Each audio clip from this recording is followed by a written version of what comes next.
Starting this video off by making a remark of how 2020 has been this crazy year would be a cliche at this point, but 2020, right?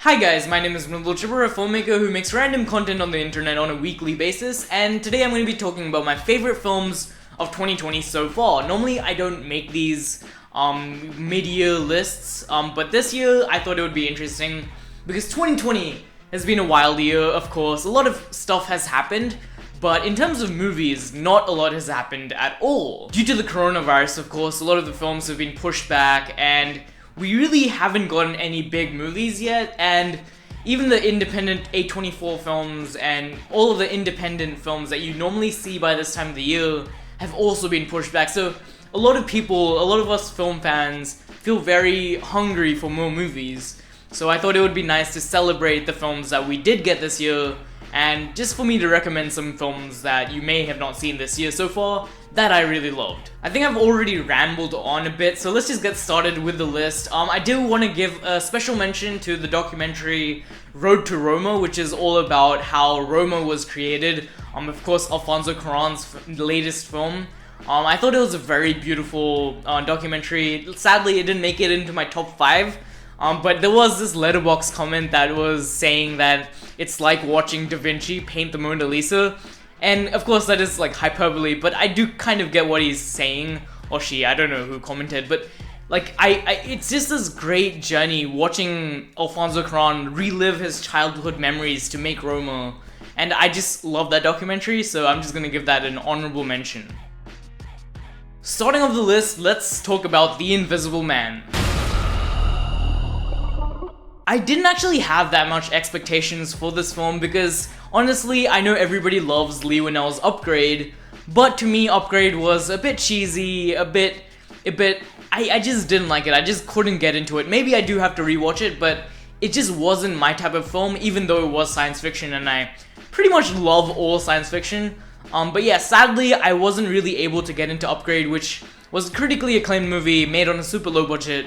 But The Invisible Man really surprised me. I thought it was really great. It was originally supposed to be a part of the Mummy universe, the Warner Brothers Monsters universe, that started with the Mummy movie that came out a couple of years ago with Tom Cruise.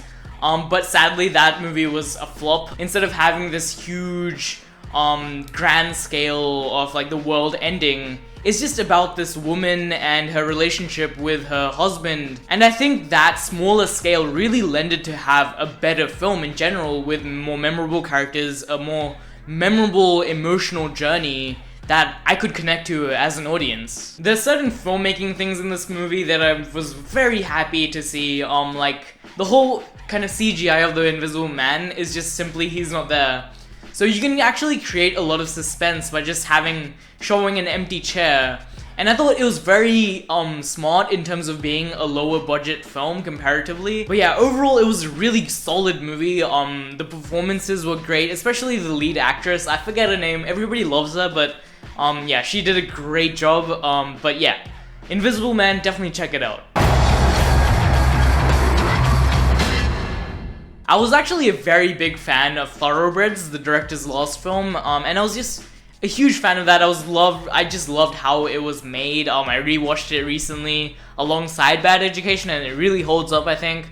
And Bad Education is a very different movie to that. Thoroughbreds is a more stylized film, whereas Bad Education is more of a kind of grimy satire. The whole film revolves around this whole like high school kind of scandal of these teachers getting money out of the school. I don't know how to explain it, just watch it. But yeah, I thought it was a very solid satire. Hugh Jackman gives an amazing performance. He normally does. He's a really great actor. If you want another film to watch Hugh Jackman in, watch Prisoners. That movie is a masterpiece. But anyways, Bad Education. So this was a really solid watch. But yeah, I just don't have that much to say about the film, but I just really liked watching it. And you know, in a year that you don't have that many films, you gotta appreciate the things that you enjoyed watching.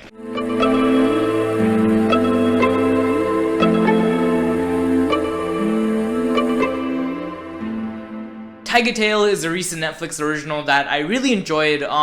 it was the first film of 2020 to make me cry. And yeah, there's another one that actually made me cry, which will be my number one.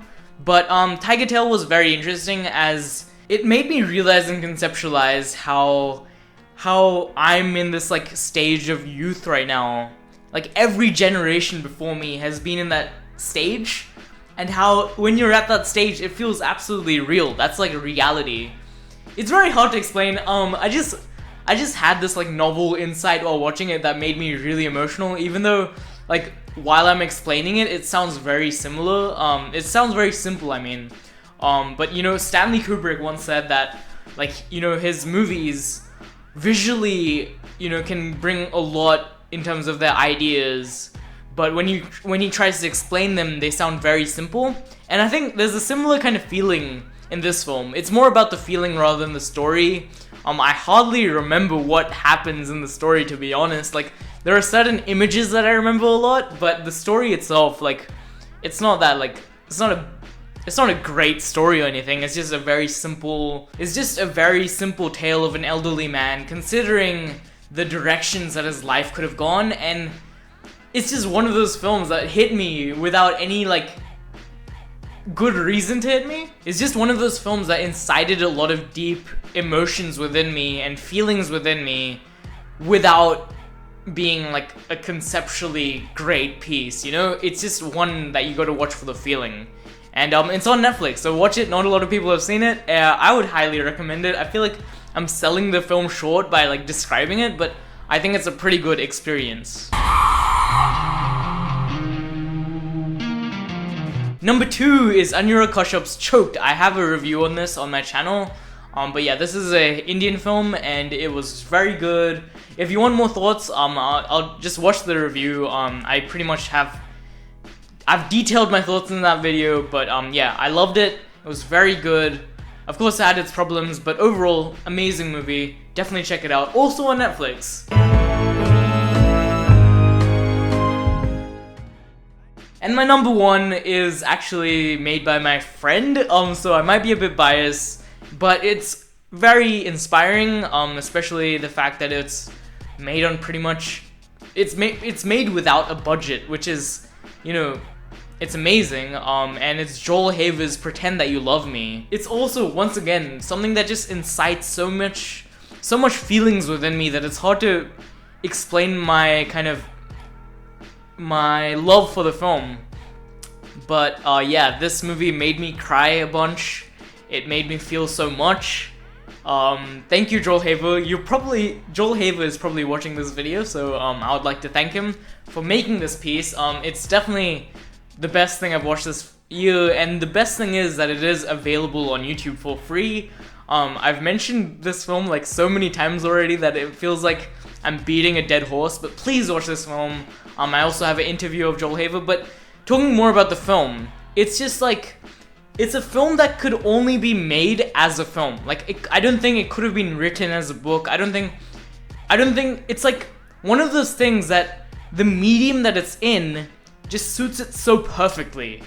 And it's such a unique film, and it's crazy how good it is. And the more you think about it, the more, like, it just becomes better the more you think about it, even though it is so kind of technically simple. So yeah, guys, that's my list. That's my top 5 films. If you're interested in watching more of my content, it's on my channel. Please check out my channel.